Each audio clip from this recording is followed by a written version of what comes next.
앞에는 홍해바다가 이제 홍해를 건너가야 되는데 어떻게 건너갈까 고민하고 있습니다. 그런데 뒤에서 바로의 군대가 쫓아옵니다. 그러니까 백성들이 무엇이라고 원망을 하냐면 출애굽기 14장 12절에 가게 되어지면 우리가 애굽에서 당신에게 이른 말이 이것이 아니냐 이러기를 우리를 내버려 두라 우리가 애굽 사람을 섬길 것이라 하지 아니하더냐 애굽 사람을 섬기는 것이 광야에서 죽는 것보다 낫겠노라.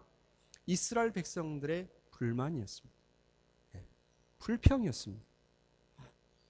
그때 모세를 통해서 하나님이 주신 말씀이 무슨 말씀이냐 하면 13절 말씀 모세가 백성에게 이르되 너희는 두려워 말고 가만히 서서 여호와께서 오늘 너희를 위하여 행하시는 구원을 보라. 너희가 오늘 본 애굽 사람을 영원히 다시 보지 아니하리라. 여호와께서 너희를 위하여 싸우시리니 너희는 가만히 있으라. 하나님은 너희는 가만히 있어라 내가 이 일을 한다 그렇게 말씀하십니다.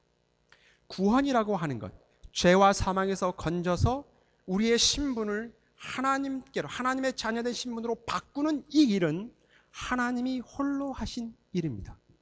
하나님께서 하신 일이라고 하는 것이죠. 그래서 구원에 대한 설명을 할 때 복음을 듣고 내가 예수님을 주로 고백합니다. 내 이제부터 교회 생활을 하겠습니다. 하나님께 예배하게 나아갑니다. 예수님을 나의 구주로 모시겠습니다라고 고백하지만 그 이면 속에 보니까 내가 하나님을 택한 것이 아니라 하나님이 나를 택했구나라는 사실을 알게 된다고 하는 것이죠. 그래서 구원의 확실성은 나에게 있는 것이 아니고 하나님께 있다라고 하는 것이 로마서를 우리가 중심으로 해서 여러분에게 말씀드릴 때 했던 주 내용입니다. 하나님이 가지고 있는 목적하신 계획이 있는데 그 계획을 이루시기 위해서 첫 번째 일은 무엇이냐면 죄와 사망에 있는 우리들을 꺼내는 것이죠. 일은 하나님이 홀로 하신 일이라고 하는 것이죠. 그래서 우리의 찬송의 주 내용은 하나님의 구원되심에 대한 찬송입니다. 그러한 면에서 구원이라고 하는 것은 인간에게 있어서 어떤 선택권이 있거나 인간이 다른 사람보다 좀 잘나서 되는 것이 없습니다. 인간이 가지고 있는 어떤 능력으로 선행으로 받은 것이 아니라고 하는 사실이죠. 오늘 여러분이 여기 앉아 있는 것 자체가 그게 신비고 그것이 하나님의 구원의 놀라운 증표라고 하는 사실을 여러분 기억하시길 바랍니다. 이스라엘 백성들은 바로의 애굽의 종이었습니다. 그들의 신분은 종의 신분이었는데 이제 바뀌어졌습니다. 자유인이 되었죠. 그래서 하나님께서 그들을 어디로 데리고 가냐면 시내 산으로 데리고 갑니다. 너희는 이제 자유인이다. 그 전에 너희의 소유는 애굽이었고 바로였다. 바로가 시키는 대로 할 수밖에 없는 것이 너희의 삶이었지만 이제는 다르다. 너희는 자유인이고 나는 너희의 하나님이 되고 너희는 내 백성이 되니까 이제부터는 너희의 인생을 너희가 스스로 책임져 가면서 가라. 내가 너희를 보호하고 지켜주리라. 그렇게 말씀하시죠. 그래서 시내산에서 율법을 주시는 겁니다. 율법을 통하여서 이제 이 율법을 통해서 하나님의 크신 복을 누릴 수 있도록 하나님께서 우리에게 기회를 주신 것이다. 이렇게 지난 시간에 율법에 대한 말씀을 할 때 그렇게 여러분에게 이야기했습니다. 율법은 하나님의 백성을 보호하는 것입니다. 악으로부터 지키는 것이죠.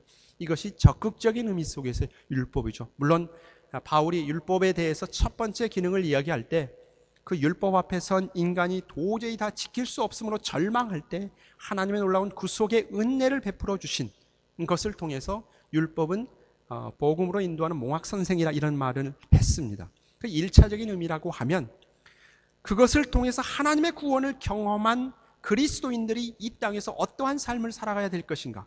전에는 죄와 사망의 그늘에서 노예 신분에서 무엇을 어떻게 해야 될지 몰랐는데 하나님께서 그들을 끄집어내서 시내산에 데리고 와서 너희는 자유인으로서 하나님을 섬기는 사람으로서 어떻게 살아가야 될지에 대해서 율법을 통해서 차근차근 다 가르쳐 주시죠. 율법을 통해서 하나님을 보아야 됐습니다.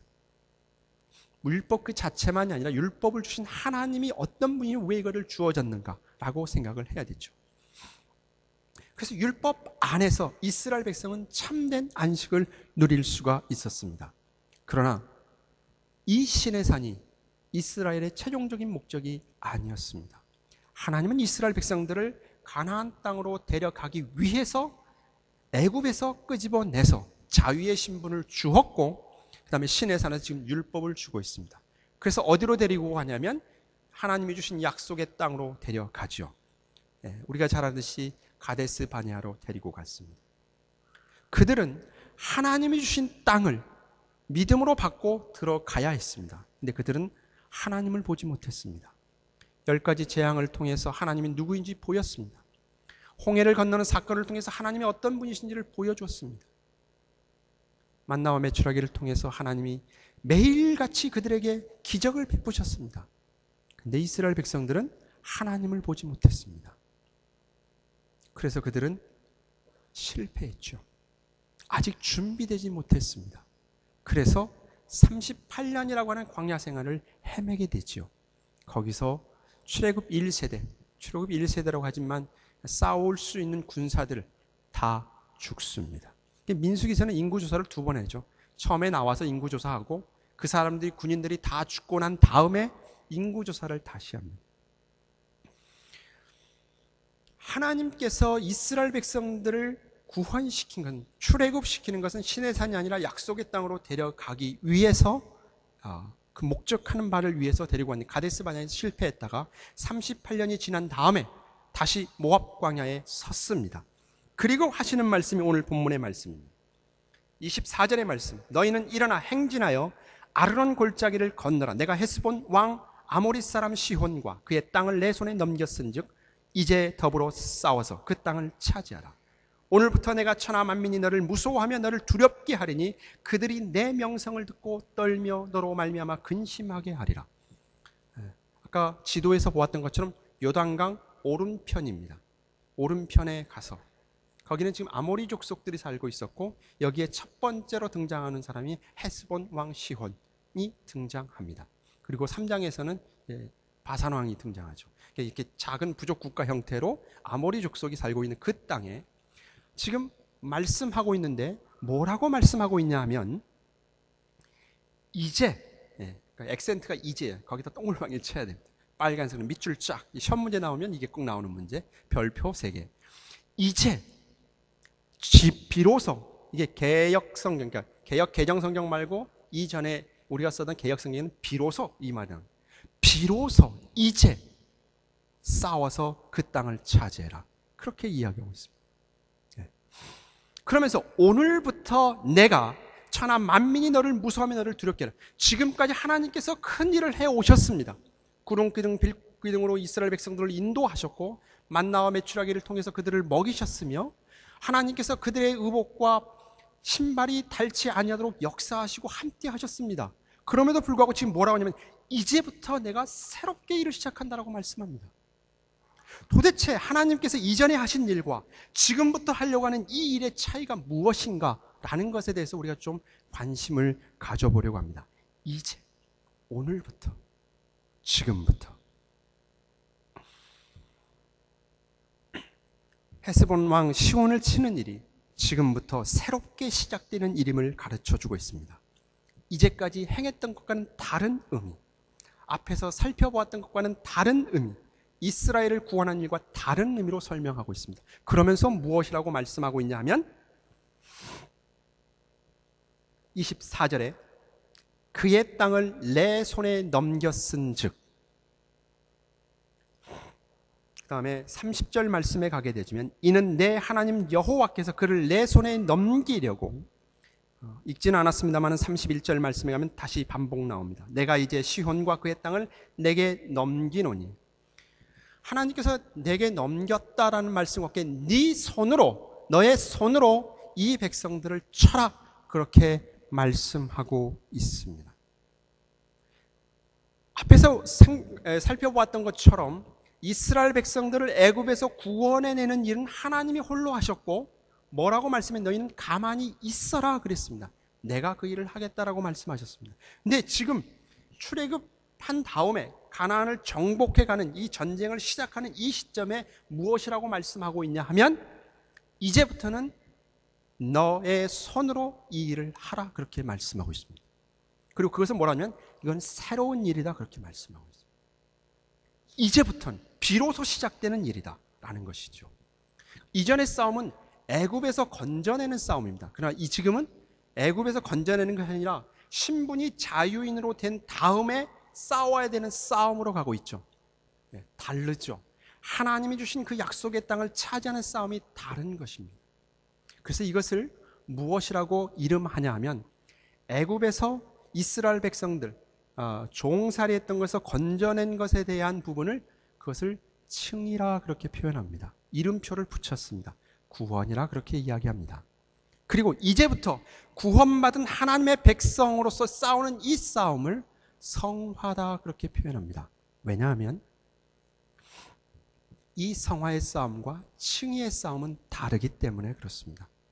이 칭의의 싸움은 출생에 대한 싸움입니다. 신분의 변화에 대한 싸움입니다. 아이가 혼자 태어날 수 있습니까? 아이는 혼자 태어날 수 없습니다. 스스로 날 수 없지요. 출생에 대한 부분은 하나님께서 행하신 겁니다. 그 은혜입니다. 그것이 구원에 대한 확신이 하나님께 있는 증거입니다. 태어난 다음에는 어떻게 해요? 자라나야 됩니다. 자라나야 되죠. 그 자라나는 싸움은 내가 책임져야 될 싸움이죠. 가만히 있어서 될 일이 아니죠.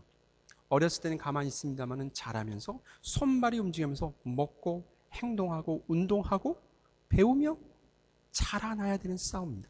그 자라나는 싸움을 지금부터 하라라고 얘기하고 있는 겁니다. 그리고 그것을 가리켜서 이제 신앙을 좀 더 이해하기 위해서 이름표를 붙인 게 성화다. 하나님의 구원받은 백성으로서 자라가는 싸움을 이제부터 해야 된다라고 하는 것입니다. 약속의 땅은 하나님이 주신 땅입니다. 아브라함에게 약속했던 땅입니다. 그 땅을 지금 주면서 그걸 차지해 가는 과정 속에서 너희들이 해야 되는 싸움은 바로의 애굽 군대가 아니라 그곳에 살고 있는 원주민들을 몰아내라 그렇게 말씀하고 있습니다. 이스라엘 백성들이 싸워야 될 싸움은 원주민을 몰아내는 겁니다. 이 말씀을 잘못 적용하게 되면 호주를 정복할 때 호주의 원주민들을 다 죽이고 또 아프리카를 정복할 때 아프리카의 원주민들을 죽이고 미국을 정복할 때 인디언들을 죽이고 이렇게 적용하면 성령을 잘못 적용하는 겁니다. 오해 없기를 바랍니다. 그래서 그 앞에다가 토를 좀 달아야 돼. 너의 안에 있는 원주민을 몰아내라. 신앙의 싸움이 이것입니다. 구원받은 이후에 우리의 싸움은 사단과의 싸움이 아닙니다. 나를 구원시켜 주시고 나를 부르신 하나님께 대한 온전한 순종이냐 그 싸움입니다. 그리고 원주민을 몰아내는, 원주민은 내 안에 있는 원주민을 몰아내는 싸움이지요. 이것을 다른 말로는 거룩애로의 싸움입니다. 거룩애로의 싸움.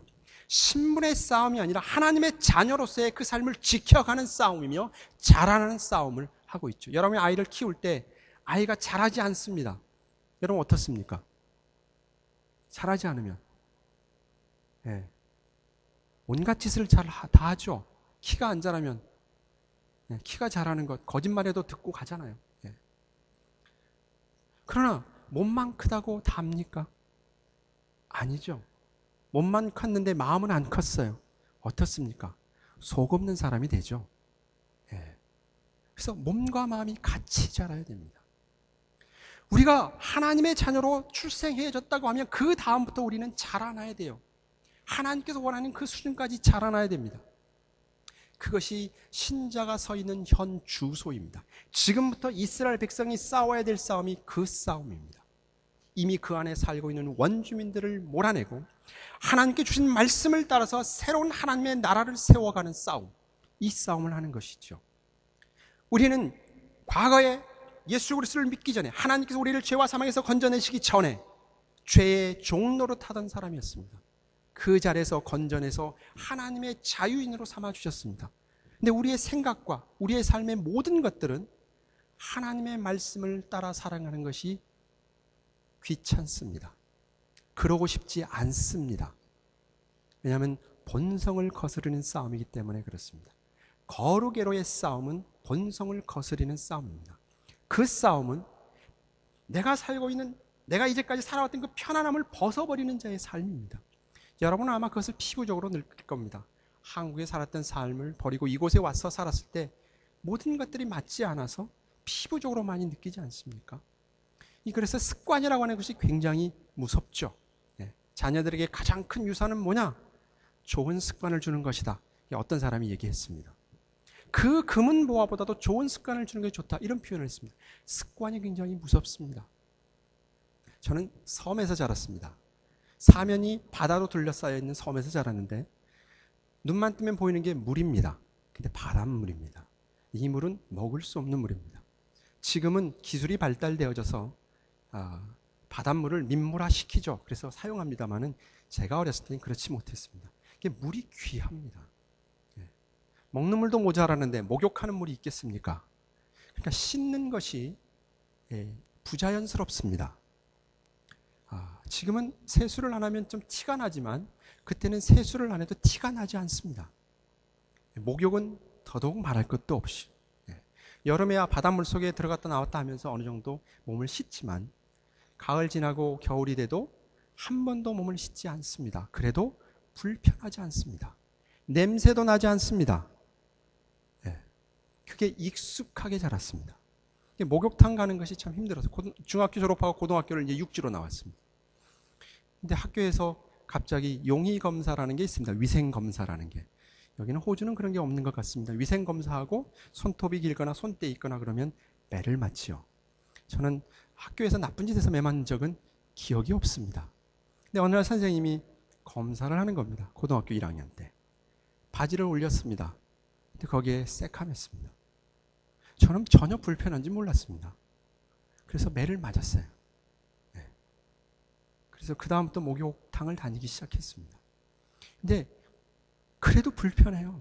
그래도 불편해요. 그래서 결혼을 했는데 저희 집사람은 매일 씻어야 사는 사람입니다. 그래야 잠을 자는 사람. 함께 자려니까 매일 씻으라고 합니다. 저는 죽어도 싫습니다. 더군다나 샤워 시설이 있는 게 아니고 방 한 칸에 옆에 부엌 달린 샤워실이 없죠. 그래도 정성스럽게 더운 물을 연탄 불에 데워가지고 주는데 할 수 없이 씻어야죠. 정말 씻는 게 싫었습니다. 그리고 세월이 지났습니다. 목욕 안 한 세월보다 목욕하고 산 세월이 많습니다. 근데도 어느 때 보면 씻는 게 귀찮습니다. 제가 뭘 얘기하려고 하냐면 어렸을 때 가졌던 뭐 본성은 아닌 그 습관이 참 무섭다라는 얘기를 하고 싶습니다. 우리의 자라나는 환경적인 문화적인 습관이 이럴진데 우리 안에 있는 죄성인 습관은 얼마나 더 하나님과 거슬려 있느냐는 얘기죠. 그러니까 거룩의 싸움은 어떤 싸움이냐면 하나님을 떠나 있는 싸움입니다. 하나님과 멀어지는 싸움입니다. 이게 본성입니다.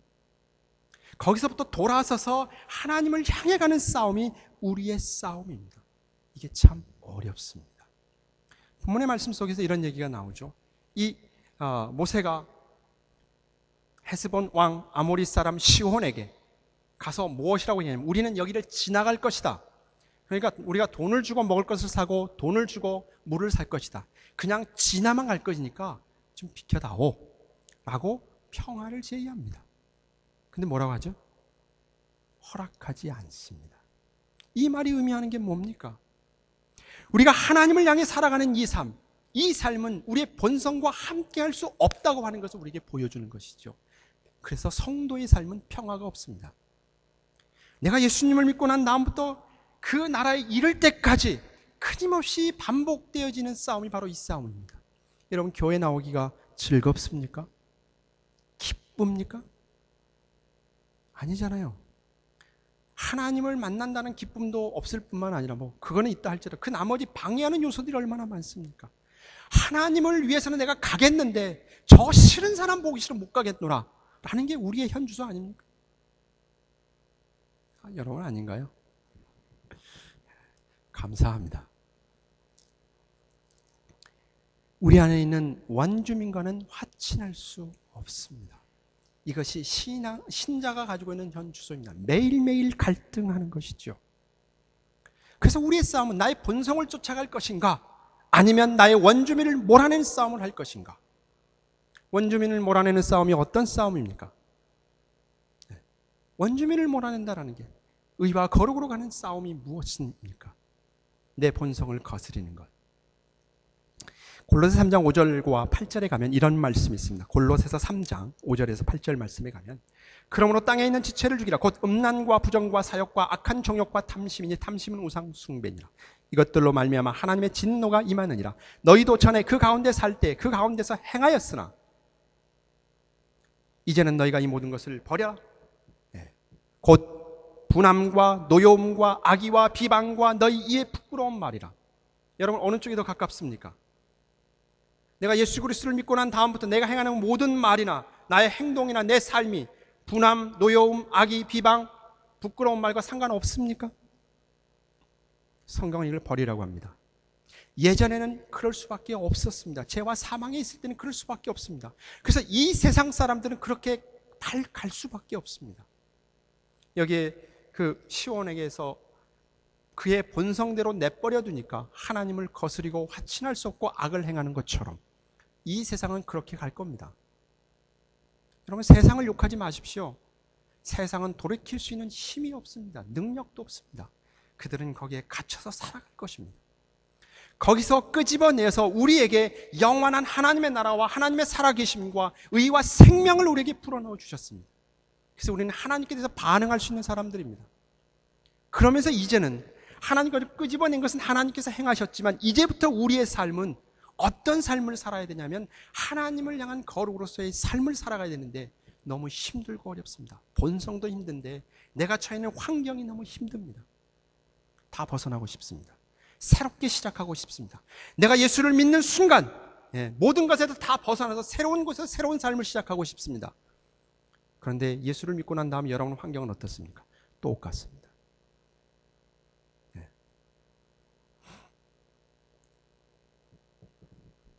무엇에 대한 싸움이냐는 얘기죠.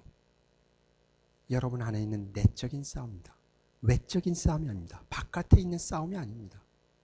우리가 싸우는 싸움은 내적인 싸움이에요. 내 안에 있는 원주민을 몰아내는 겁니다. 예전에는 그럴 수 없었습니다. 그런데 이제는 할 수 있다 그렇게 얘기합니다. 이제는 할 수 있습니다. 우리는 할 수 있습니다. 성경은 그렇게 이야기합니다. 그리고 그것을 외칩니다. 근데 우리는 그 말을 안 들어요. 왜? 불편하다고. 그래서 이 세상의 것대로 쫓아갑니다. 예수님께서 이 땅에 오셔서 십자가에 죽으시면서 우리에게 죽으시면서까지 우리를 구원해 생명을 주시면서 이제는 너희는 이 세상의 구습을 따라 살아가는 사람이 아니라 이제는 옛사람을 벗어버리고 새로운 사람으로서의 삶을 살아가야 된다고 우리에게 약속하고 요구하죠. 에베소 4장 22절의 말씀입니다. 쉬운 번역으로 읽어드리겠습니다. 옛 모습을 벗어버리십시오. 옛사람은 한없는 욕망으로 점점 더 눈이 어두워져 더 악하고 더러운 모습이 될 뿐입니다. 여러분은 마음을 새롭게 하라는 가르침을 들었습니다. 구원받은 다음에 우리들에게 하는 얘기입니다. 하나님을 믿지 않는 사람들에게 하는 것이 아니고 예수 그리스도의 피로 홍해를 건너온 사람들에게 우리에게 외치는 말씀입니다. 이제는 24절의 말씀 그렇게 되어 있습니다. 이제는 새 사람이 되어 하나님의 모습처럼 선하고 거룩하게 살아가십시오. 우리에게 요구하는 겁니다. 그러면서 우리를 어디로 데리고 가냐면 의와 거룩으로서의 싸움이 그냥 이 세상과는 상관없고 일상의 상과는 상관없이 하나님만을 생각하고 찬송하고 기도하고 그렇게 사는 곳으로 끌고 가지 않습니다. 우리를 일상의 삶으로 보냅니다. 그 속에서 하나님의 사람으로 살도록 요구하죠. 그래서 에베소서 4장 25절의 말씀에 가면 이렇게 이야기합니다. 거짓말을 하지 말기 바랍니다. 우리는 한 몸에 속한 자들이니 서로를 진실하게 대하십시오. 이 세상의 삶 가운데 거짓말 안 하고 살 수 있는 날이 단 하루도 있습니까? 이 세상은 거짓말 할 수밖에 없습니다. 왜냐하면 거짓이 지배하고 있기 때문에 그렇습니다. 살아남기 위해서 그럴 수밖에 없습니다. 이게 우리가 살고 있는 삶의 현실입니다. 근데 성경은 뭐라고 하냐면 이제는 하나님에 속한 사람으로서 거짓말을 하지 말아라 그러죠. 언제까지요? 그렇다고 거짓말 안 하고 살 수 없습니다. 거짓말 할 겁니다. 그러니까 죄책이 생기죠. 늘 회개합니다. 언제까지요? 여러분이 죽는 순간까지. 주님이 다시 오는 그날까지 우리는 이 일이 계속되어집니다. 우리가 예수 그리스도를 믿고 난 다음부터 내 본성이 오늘부터는 그냥 하나님과 같은 마음, 천사와 같은 말을 한다고 생각하면 오산입니다. 그렇게 기도하는 것도 잘못입니다. 우리의 본성은 우리의 생명이 끝나는 날까지 함께 할 겁니다. 그리고 우리를 미혹할 겁니다. 그것이 없어지지 않습니다. 금식을 백날 해도 없어지지 않습니다. 떠오릅니다. 성경 말씀 믿고 기도하고 금식하고 있음에도 불구하고 내 본성적인 것들이 떠오르는 것이 정상입니다. 그것을 물리치는 것이죠. 누르는 것이죠. 이거는 아니고 이거는 거짓이다라고 물리치는 것이고 주님을 바라보는 것이죠. 하나님을 바라보고 하나님이 오르며 그분이 내게 주시는 은혜와 사랑을 알고 능력을 덧입어서 그 말들을 지켜가는 것이죠. 그래서 26절, 화가 나더라도 죄를 짓지 말며 해가 지기 전에는 화를 풀기 바랍니다. 그렇지 않으면 사단이 여러분을 공격할 수 있도록 놔두는 것입니다.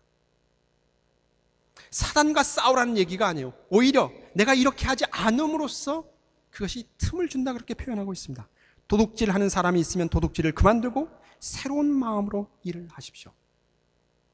그 손으로 열심히 일하여 오히려 어려운 사람을 도우며 살아가십시오. 말을 하려거든 남의 헌담을 하지 말고 다른 사람을 칭찬하는 유익한 말을 하십시오. 이거 얼마나 어렵습니까? 얼마나 어렵습니까? 이 일을 하라는 거죠. 왜요? 우리 안에 생명이 있기 때문에. 안 되는 줄 알죠. 그래서 하나님이 뭘 하셨는 줄 아십니까? 30절에 하나님의 성령은 슬프게 하지 마십시오. 성령 하나님을 인치셨습니다. 오늘 찬양이 성령이 오셨네. 왜 신약 성경에서 성령이 오셨네라고 외칩니까? 예수 그리스도를 통해서 구원을 확증하시고 예수 그리스도가 구주임을 드러내실 뿐만 아니라 성령 하나님이 우리를 인치셔서 보다 우리로 하여금 진리 가운데 온전히 서게 하며 하나님의 사람으로 인치시고 우리를 떠나지 않으시며 그 날에 이룰 때까지 이끌어 가신다는 사실을 보게 되죠. 근데 우리의 관심은 어디에 있습니까? 여러분이 예수를 믿고 여러분이 드리는 기도 가운데 많은 부분이 무엇에 관심을 가지고 있습니까? 본성을 거스르는 싸움은 이 세상에선 편하지 않는다라는 삶입니다. 우리의 많은 기도 가운데 하나님 평안한 삶을 살게 해주십시오. 어디서? 이 세상에서. 하나님의 인도하심을 구하지만 우리는 평안한 삶을 걱정도 없고 근심도 없고 아무것도 없는 것을 구하는 게 우리의 모습 아닙니까? 우리의 기도 아닙니까? 성경은 뭐라고 얘기합니까? 하나님께서 이스라엘 백성들을 출애굽시켜서 기적과 이적을 베풀면서 그들을 인도하는 것은 광야가 아니었습니다.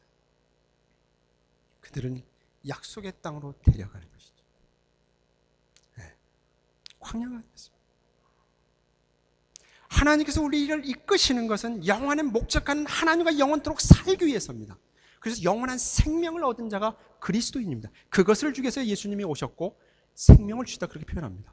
저와 여러분은 천국에서 영원토록 하나님과 살 것입니다. 영원토록. 영원을 살기 위한 준비를 하는 것이 오늘 신자가 살고 있는 이 땅의 삶이죠. 근데 이 세상은요, 영원이 없습니다. 눈에 보이는 이 세상의 것 지금 열심히 살려고 하죠. 편안하게 살려고 하죠. 그것이 우리로 하여금 신앙의 길로 가지 못하도록 붙들고 있다고 하는 사실입니다. 거기서 거슬려서 영원을 향해 바라보면서 오늘 내게 준 일상의 삶 속에서 하나님이 내 삶의 주인이시며 하나님이 내 삶을 인도하시고 이제 내게 주시는, 이제는 성령 안에서 하나님의 놀라운 구원을 확신하는 것을 믿고 하나님과 함께 동행하는 자로서의 삶을 살도록 요구하고 있습니다. 그래서 우리는 맨날 하나님 앞에 하나님 용서해 주십시오 기도하는, 그게 정상이라는 얘기입니다. 네. 교회 안에서의 모습도 마찬가지입니다. 교회 안에서의 모습도 교회 안에서는 끼리끼리라는 말이 들어오면 안 됩니다. 왜요? 그는 이 세상의 삶의 모습이죠. 편안하죠. 말이 통하죠. 그러나 이제는 신앙 안으로 들어온 하나님의 백성의 삶은 그것을 벗어나는, 그 본성을 벗어나서 나와 마주칠 수 없는 그 사람과 마주서서 그리스도의 사랑으로 화평을 이루어 가도록 살도록 요구받는 것이 신자의 현 주소입니다. 훈련하는 것이죠. 그것을 통해서 하나님의 살아계심을 이 땅에 보이는 것입니다. 이 세상은 그렇게 살 수 없죠. 싫으면 그만이고 돌아서면 그만이죠. 함께 아무리 살아도 점 하나 잘못 찍으면 남이 돼버린 세상입니다. 네. 같이 살아도 그러는데 같이 살지 않는 사람과 오죽하겠습니까? 보기 싫으면 말죠. 그러나 하나님은 그렇게 살아가는 이 세상의 원리 속에서 불림을 받아서 보기 싫은 사람, 예수님께 하시면 원수까지도 사랑할 수 있는 사람으로 우리를 부르셨죠.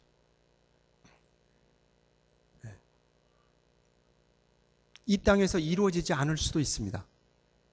안 이루어질 수도 있습니다. 우리가 가야 될 방향이 그 방향입니다. 하나님을 바라보면서 그 삶을 이루어가는 겁니다. 교회뿐만 아니라 여러분이 속해 있는 일상의 삶 속에서 지금 여기서 말씀하고 있는 이 내용을 드러내는 것이죠. 근데 예수님을 믿는 사람들이 예수님을 믿지 않는 사람들과 똑같은 가치관을 가지고 살아가고 있으니까 거기에 매력을 잃어버렸습니다. 소금의 맛을 잃어버렸습니다. 신자된 맛을 잃어버렸고 교회된 맛을 잃어버렸습니다. 교회를 통해서 보는 것은 세상 사람들이 싸우는 똑같은 것을 싸우고 있습니다. 그러니 누가 교회를 갑니까? 교회를 버릴 뿐만 아니라 예수를 버리죠. 누구 때문에? 우리들 때문에. 저와 여러분들 때문에. 돌이키십시다. 우리가 싸우는 싸움은 내 안에 있는 싸움입니다. 앞에 있는 사람 욕해도 소용없습니다. 그건 잘못 타겟을 정한 겁니다. 여러분 자신이. 그래서 그런 말이 있잖아요. 너가 잘못했어 할 때 너는 한 손가락을 가리키지만 나머지는 나를 가리킨다. 예. 특히 부부싸움 할 때 마찬가지. 가만히 생각해 보시면 자기가 잘못한 겁니다. 자녀들에게 화를 낸 이유가 무엇인 줄 아십니까? 자녀들에게 화를 낼 때 너가 잘못했어라고 화내지만 가만히 생각하면 다 자기 잘못이. 자기에게 화난 것을 화풀이하는 겁니다. 예. 교회 안에서도 그럴 수도 있습니다. 그러나 우리는 이제는 바로 볼 수 있는 사람입니다. 하나님 앞에서. 그렇게 행할 수 있는 사람입니다. 그걸 드러내십시다. 그런 복된 신앙의 공동체를 만들어 가십시다. 그런 삶을 살아가는 저와 여러분들이 되시기를 바랍니다. 기도하겠습니다.